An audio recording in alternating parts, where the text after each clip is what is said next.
Eh, Gini ya, saya ini kan di Hongkong baru bekerja 1 tahun. Nah, sebelum saya terbang ke Hongkong, saya itu punya usaha online shop. Tempo hari 2-3 hari yang lalu ya, saya lihat postingan Mas Yuni yang itu loh Mas, yang soal jual beli aplikasi online itu ya. Nah, kan di situ kalau kita sebagai PMI kan tidak boleh berjualan, tidak boleh bekerja selain sebagai ART ya. Betul. Nah, saat ini online shop saya itu tetap berjalan dengan cara saya kan sebagai subagen ya. Saya sebagai subagen saya jualan itu Muslim fashion itu loh Miss. Pokoknya ya yang gambar dan itunya sebagainya itu. Nah, saya itu kalau saya ya, aduh cukup gini ya mau cerita. Terus? Cara jualan saya up di WhatsApp. Terus? Kalau IG dan Facebook itu jarang sekali karena saya juga kerja, jadi saya fokuskan di WhatsApp. Saya uploadnya itu setiap malam habis kerja atau pagi sebelum kerja atau siang lagi jam makan siang gitu Miss. Nah, kalau ada yang pesen itu biasanya saya packing dan ngurir itu kan dari pihak agen saya, bukan dari saya sendiri. Jadi ada yang make sendiri, bukan dari saya sendiri. Terus dikirim ke Hongkong atas nama toko saya ke alamat customer saya. Apakah yang saya lakukan itu melanggar, Miss? Oke. Pertanyaan yang membuat saya bingung ini, saya nggak ngerti ya Mbak ya yang dimaksud melanggar. Kamu transaksinya di uang di sini atau uang Indonesia atau seperti apa? Indo, langsung transfer ke nomor rekening agen saya, bukan ke rekening saya. Tapi sebenarnya gini loh Dok, saya itu di situ cuma mengingatkan kalian untuk berhati-hati. Tapi secara langsung, itu kan kalau nggak ada yang laporin kan nggak ada yang tahu. Bisa dibilang seperti itu. Ya. Saya lebih memilih kalian untuk berhati-hati. Apakah itu punya efek sampingan atau seperti apa? Saya nggak berani jawab sayang. Kan saya bukan polisi dan saya bukan detektif Dok. Iya, setelah saya lihat postingannya Miss Yuni tempo hari itu saya vakum. Bukan, saya cuma mengingatkan. Sekali lagi di situ saya cuma mengingatkan. Saya bukan melaporkan, saya bukan pelapor. Tapi dari beberapa kasus itu kan banyak sekali terjadi. Jadi jangan bilang kan aku nggak tahu, kan aku nggak ngerti. Ngerti nggak saya? Saya tuh cuma mengingatkan lek jualan online setidaknya hati-hati karena memang kalau nggak ada yang laporin nggak ada yang tahu sayang. Iya, tapi kan kita nggak tahu nih apes tidak ada dalam kalender. Ngerti nggak maksudnya Miss Yuni? Lo kalian mau jualan silakan, mau apapun silakan, itu hak kalian. Cuman saya sebagai orang yang kalian pernah lihat dan saya cuman mengingatkan kan saya nggak salah juga toh, bener nggak sih? Lah kalau kalian benar soalnya. Gimana sayang? Kalau saya itu kan mengikuti itu ya, channelnya Miss Yuni itu kan itu banyak yang mengedukasi, jadi makanya dan saya itu juga nggak ngerti apakah yang saya lakukan ini termasuk di dalamnya bisa melanggar peraturan sebagai pekerja PMI gitu loh. Selagi tidak ada yang melaporkan maka tidak ada orang yang menyelidiki, tapi saat menyelidiki dan kamu melakukannya di Hongkong itu pastinya salah. Tapi karena kiriman uangnya di Indonesia mungkin itu tidak masalah. Nah kan repot Miss Yuni. Cuman hati-hati jangan terlalu vokal, itu menurut pendapat saya karena apes tidak ada dalam kalender. Di situ intinya Miss Yuni tuh ngingetin. Alah Miss Yuni koncomu yo online, yo ora apa-apa oleh online. Tapi hati-hati, sak wayah-wayah kenek kalian sudah pernah tahu gitu loh. Paham nggak maksud saya? Paham. Nggak boleh dong Miss Yuni bilang, oh ini pasti nggak boleh nih. Pasti saya tangkap ini karena kamu bersalah. Yura no, Miss Yuni dewe ra ngerti kok. Cuman kan dari beberapa yang terjadi kejadian yang ada di penjara, apa kan karena kalian tidak tahu, tidak ada yang mengingatkan, maka dari itu mereka melakukan kesalahan. Benar nggak sih? Iya. Benar nggak? Benar. Jadi Miss Yuni mengingatkan itu bagi yang mau. Apakah kalian terus memusuhi saya karena saya mengingatkan? Yo edan no. Benar nggak? Ya benar. Soalnya apa ya? Kalau saya lihat postingannya Miss Yuni itu justru memberitahu apa yang terbaik buat kita gitu loh. Iya, Justru mana yang boleh, mana yang tidak boleh. Bukan saya yang melaporkan, enggak. Saya tidak melakukan itu. Saya nggak ada banyak waktu untuk melakukan itu.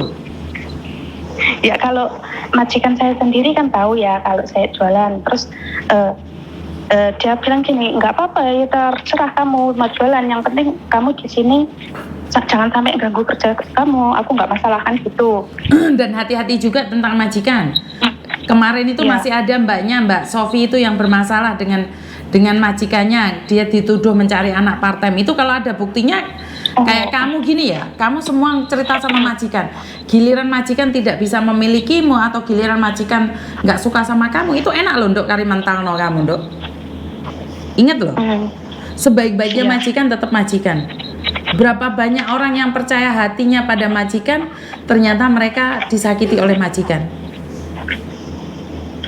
Itu Mbak Sofi itu nggak tahu apa-apa loh. Mbak Sofi itu pulang Indonesia, majikannya cari anak part-time loh.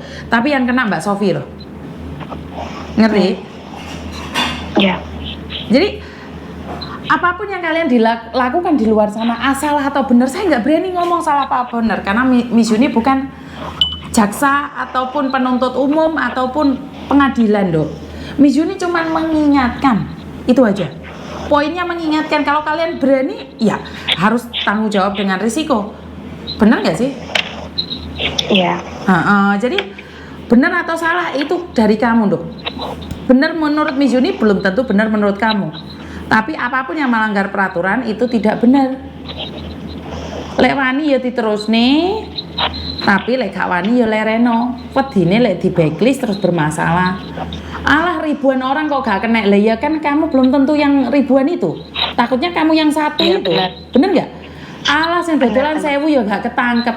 Lah nyatane ono siji sing ketangkep, Nduk. Bener nggak? Bener. Boleh berpikiran positif, tapi sekali khawatir dengan apa yang dilakukan kita kan kita wajar. 1000 orang yang jualan aja nggak ada masalah, bener nggak sih? Iya. Bener nggak sih? Jadi saya cuma mengingatkan, kalau kalian nggak percaya juga nggak apa-apa kok.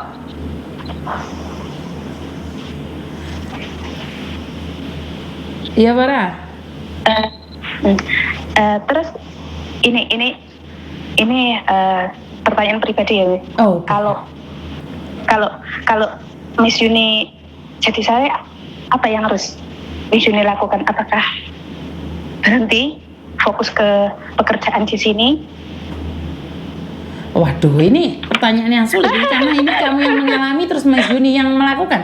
Kalau Miss Yuni gak wani uji nyali Dok. Aja. Enggak, kalau Miss Yuni gak wani uji nyali. Kalau Miss Yuni nggak berani uji nyali. Jujur, aku wongnya kecer. Aku wong wedian. Karena resikonya sangat besar sekali di masa depan saya. Kecuali kamu sudah pulang Indonesia ya, atau kamu melakukannya di Indonesia itu wajar. Tapi kalau kamu melakukan transaksi di sini, jualan di sini, ya sekarang belum kecek. Kan Miss Yuni bilang, wong sing dodolan 1000 ya gak ketangkep, paling mek sing ketangkep siji. Lah menawa awakmu sing siji kuwi kan kita nggak tahu. Kan kita nggak tahu kita itu yang 1 itu atau yang 1000 itu. Kalau kita yang 1000 itu maka kita akan selamat. Tapi kalau kita yang 1 itu maka kita nggak selamat. Bener nggak sih? Bener. Soalnya Miss Yuni gak wani uji nyali. Miss Yuni ki wongnya kecil. Wedian aku. Sebenarnya saya juga gitu Miss. Makanya setelah lihat postingan Miss Yuni itu saya share di WhatsApp itu kalau toko online saya untuk sementara vakum sampai waktu yang tidak ditentukan gitu. Sekali lagi, apa yang saya sampaikan itu adalah mengingatkan. Kalau kalian ingin, yo nggak masalah, yo kan hak kalian toh. Mencari sandang pangan itu hak kalian. Tapi kalau melanggar peraturan, yo hati-hati. Bukan saya yang melaporkan, itu aja. Saya cuma mengingatkan. Kan Miss Yuni, jenenge Miss Yuni kan baru belajar toh, Dok. Kan mengingatkan kan boleh toh?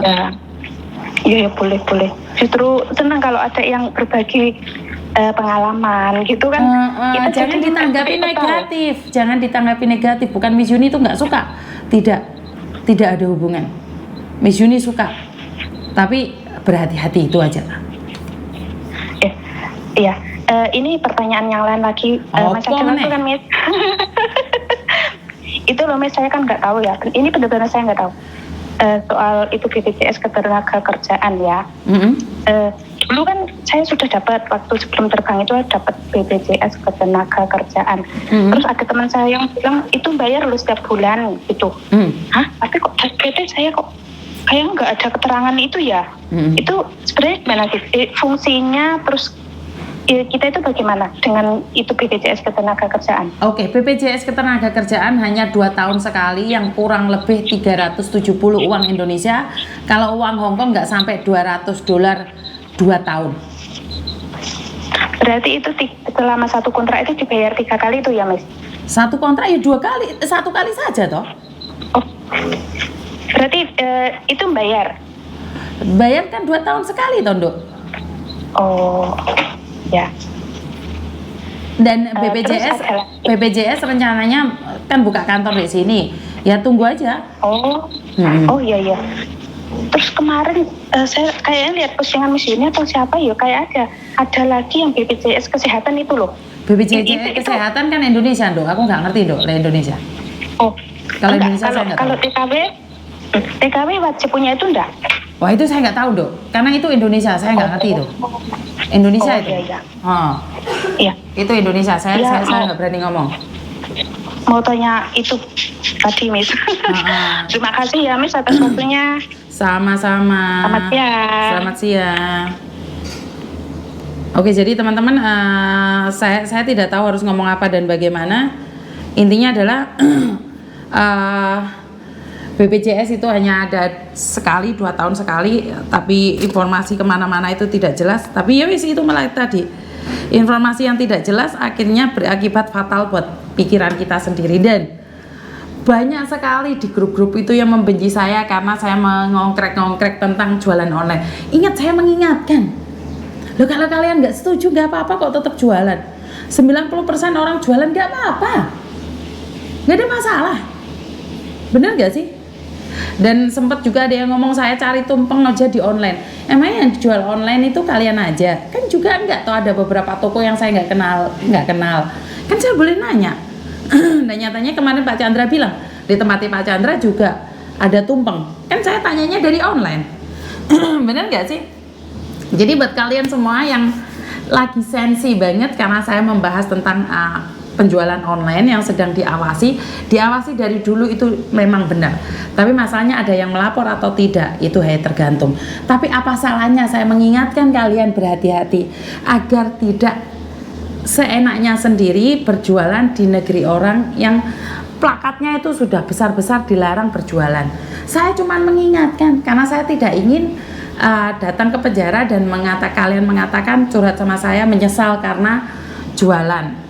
Itu ungkapan saya pribadi ya, jangan diberikan asumsi yang lainnya bahwa saya itu menghalang-halangi kalian jualan. Tidak, sekarangmu nggak apa-apa, Mbak, iki hak hidupmu. Kamu mau jualan atau seperti apa, itu adalah mutlak hakmu. Saya cuma mengingatkan, diambil positifnya, jangan diambil negatifnya. Kalau diambil negatifnya, maka kamu akan sensi banget dengan apa yang saya sampaikan. Itu aja dari saya, teman-teman. Kurang lebihnya saya minta maaf, dan wassalamualaikum warahmatullahi wabarakatuh. Berkat Tuhan mengalir atas hidup kita semua. Semoga semua makhluk hidup bahagia, dan terima kasih. Bye-bye.